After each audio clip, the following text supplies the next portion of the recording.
Alright, boys and girls, let's watch this live. To find out what does your Chapter 7 trustee really think about your Chapter 7 filing? I'm Jonathan Ginsberg, and I'm an Atlanta area personal bankruptcy attorney. You know, when you file bankruptcy Chapter 7, it's very unlikely you're ever going to see a bankruptcy judge. Instead, most of your interaction with court personnel is going to be with a Chapter 7 trustee who will be assigned to your case. Now, the trustee is a representative of the court, technically part of the United States Trustee's Office, which is in turn part of the Department of Justice. That's why, by the way, bankruptcy crimes are prosecuted by the United States Attorney. It's part of the federal government. And the trustee basically has two jobs. Chapter 7 trustee has two jobs. One is to identify assets by looking at your schedules and conducting a hearing called the Meeting of Creditors hearing that could be liquidated to pay the claims of creditors. The second thing is to review your schedules to see if there's any potential problems, any undisclosed income or hidden assets that they can use to liquidate. So what is a Chapter 7 trustee thinking when he or she gets assigned to your case? So first, to understand this, you need to know how Chapter 7 trustees are paid. And basically, trustees are assigned a block of cases. Trustees in Chapter 7, at least in the Atlanta district, are not full-time employees of the court. They're private attorneys who apply for it and are approved to be on the Chapter 7 panel. So a Chapter 7 trustee may have a calendar that starts at 9 o'clock in the morning and goes through noon, and during that calendar the trustee may see 40 or 50 cases, and the trustee may have 1 or 2 calendars a month or 5 or 6 calendars a month. It just depends on how busy the filings are and how busy the trustee is. And so basically what the Chapter 7 trustee is going to do is have somebody in his or her office is going to look through the files and make an initial determination, is this an asset case or a no asset case? And obviously an asset case, not obviously, but an asset case is one where there could be assets to liquidate. I have to pause because this is what we've all been wondering is it going to get rubber stamped? Or does someone actually review and go, he has cat food, but he doesn't own a cat. He's a content creator, but he owns no electronics, so how does he create content? Huh. $5,000 a month in business expenses for what? So apparently it does seem like someone, not the trustee, but someone that works for the trustee, will be reviewing this shit and going, that's wrong, that's wrong, that's wrong. And let the trustee know. Good. A no asset case is one where there are no assets to liquidate. So for example, if somebody files Chapter 7, they own no property, all they have is $30,000 or $40,000 in credit card debt that they want to discharge in the Chapter 7. They don't have anything other than household goods, which are considered exempt property. The trustee is going to mark that, or the assistant is going to mark that as a no asset case. If the person comes in, they've got real estate, 3 or 4 parcels of real estate, they've got a painting, an expensive vehicle, the trustee may mark that initially as a possible asset case.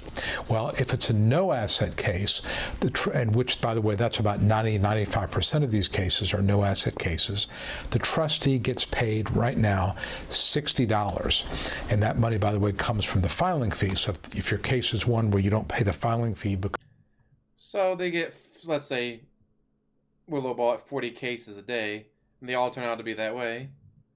Damn. $2,400 for maybe 3 hours worth of work. Because of it being indigent, the trustee won't get paid anything. But most of the time, they're going to get paid $60 a case, which again, for attorneys doing Chapter 7 work, that's probably not a money-making situation because they've got to have staff and process a lot of paper. True. But what they're looking for are those small percentage of cases that are considered to be asset cases. And basically, if the trustee finds an asset case that he or she can liquidate, they can liquidate assets, the trustee is going to get a percentage of the asset that's liquidated, plus the trustee can hire his or her own law firm to represent the office of the trustee and bill out at the normal rate. So I'll give you an example of a situation I had recently where I filed a case as a Chapter 7. We ended up converting it to a Chapter 13, and the trustee, Chapter 7 trustee, filed a proof of claim for his time. And the trustee's involvement was about maybe 3 weeks in this case, maybe 3 or 4 weeks, and not a ton of time. But basically, this trustee is billing, and I think it was $560 an hour as the attorney, and the trustee gets paid at a slightly lower rate. But the bottom line is the trustee managed to run up a bill of over $6,500 for just a few weeks of work, and like I said, it's very, very little amount of work done. Reviewed a case, contacted a real estate agent, that sort of thing. But when you're billing at $500 an hour, it doesn't take a long time for that bill to get really, really high. So they contact a real estate agent or multiple ones to do an asset examination of the condo. He says $379, or the house shows $412, $415, $420. Well, then he lied. Now, whether you think this makes a lot of sense, and I personally kind of have an issue with a trustee being able to hire his or her own law firm to represent the trustee and then to bill whatever they want to bill, but generally speaking, that's the way it's done. So I'm not going to, whether you agree or disagree, that's the way it is right now. So obviously in a case that's an asset case, the trustee has an incentive to, again, declare it as an asset case and to start investigating to see whether there are assets to liquidate. And the problem you face as the debtor is if the trustee says, yes, there is an asset here to liquidate, and the trustee then starts billing the file, obviously the incentive for everybody is to liquidate an asset so the trustee can pay his bill, or to squeeze you to agree to settle that there's in fact some non-exempt equity so the trustee can get paid. In many cases, the trustee gets paid more than the creditors. And again, whether you agree or disagree, that's the system we've got. So again, the typical trustee in a no asset case is going to make $60 a case, but you know, if it's an asset case, it could be several $1,000s. Now, what are the things that are going to trigger a trustee to declare a case as an asset case? Well, one thing would be home value. And what the trustees are going to do is when you schedule your property, whatever you schedule it for, they're going to look at Zillow and some of the other online tools to see what they say about the value. He got his estimate off of Zillow, but he got it from when he bought the house. Or like it was like 6 months after he bought the house, or the condo, because it's actually a condo, not a house, no matter how much he calls it a house.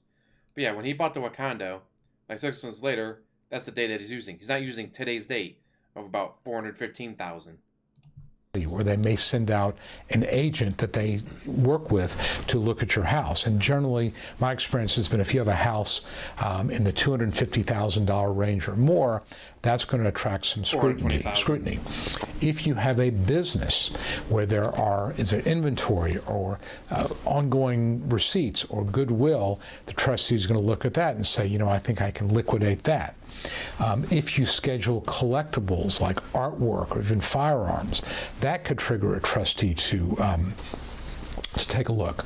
If you got a big tax refund last year, that's going to signal to the trustee you may be over withholding. And what I mean by that is if you declare, if you don't have any exemptions scheduled and you overpay the IRS and you expect to get back $5,000 or $6,000 or $10,000 in refund, that's kind of like a savings plan.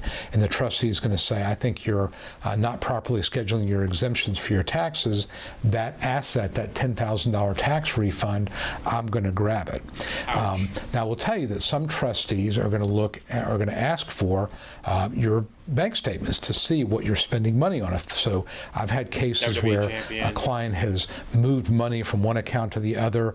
If there's any sort of transfer of money, that's going to trigger a trustee to think maybe there is going to be an asset situation here. So the takeaway here is if you have any sort of property, you're possibly at risk for a trustee to say that there is an asset case there. If you have no property, you have no real property or personal property of any value, probably going to be a no asset case. But if you have real estate, or if you have interest in real estate, or if you have collectibles, expensive things, that could trigger that.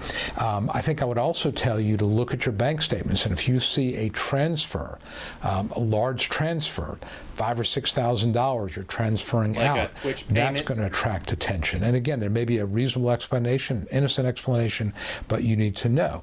And that will be something you want to talk to your attorney about before you file. If you got a big refund last year, that's something to be aware of. If you have, I would tell you, if you have any assets in your house, take an inventory of your personal assets. Do you have anything that could be sold for any kind of value?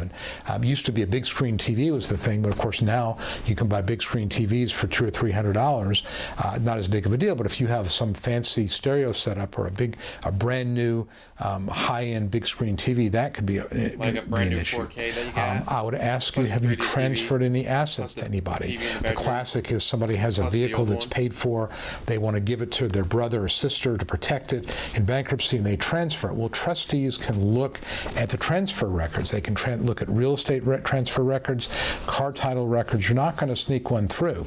So if you've transferred anything, you want to talk to your lawyer about that. And again, the last thing you want to be doing is liquidating or having to liquidate assets, because again, you're going to have to pay your lawyer to litigate this type of thing. And if you have to liquidate things that are otherwise exempt, that's a pretty painful thing to do. So the point is that you're not going to sneak anything by, nor should you. You want to be straight and honest with the trustee, with the bankruptcy court when you file bankruptcy. But be aware, if you have any kind of assets and the trustee sees your case as an asset case, that is a potential problem. And again, what the solution would be is you're going to either have to buy the trustee out of his interest in your property, which could be, again, $5,000, $10,000, $15,000, $20,000, and payable over a year, but it's still a bunch of money. Or you may have to convert it to a Chapter 13 and then pay the trustee his administrative claim in your Chapter 13 case. Realize also about Chapter 7, you can't just dismiss a case if things are not going well. You have to get permission of the court. You can convert it to a 13, but once you file Chapter 7, you sort of bought into the whole Chapter 7 process. So before you file, that's the time to identify potential problems. And if you talk to an attorney and they say, don't worry about it, not going to be a problem, don't believe that. You want to be very, very careful. Again, if you have any kind of assets, and I always tell my clients, whatever your property value is, what you think it is, you want to have from 3 or 4 different sources. You look at Zillow and the online tools, you have somebody drive by, you look at a recent appraisal, you just look around the neighborhood, what property is selling for. Because what I find is that trustees are going to look for an agent who's going to come in on the high side of what the value of the property is, and the next thing you know, that house that you thought is worth $225, the trustee's saying, no, I think it's worth $275, and there's $40,000 or $50,000 of equity that I want to liquidate, and you need to pay me. And again, you run into the problem of paying the trustee or litigating it, and it's going to be out-of-pocket money either way. So be really careful and just be alert to the fact that trustees in Chapter 7 are looking for asset cases. Hope this gave you some information to think about. Any questions, please reach out to me. I'm at 770-393-4985. Again, Jonathan Ginsberg here, Atlanta area bankruptcy attorney, wishing you the best. Thanks a lot. Hi, this is Jonathan, and I hope you found this video helpful. I'd like to invite you to download my free... Yeah, I'm good on that. So the guy has some good information that the trustee goes, this person has assets. I'm about to make bank.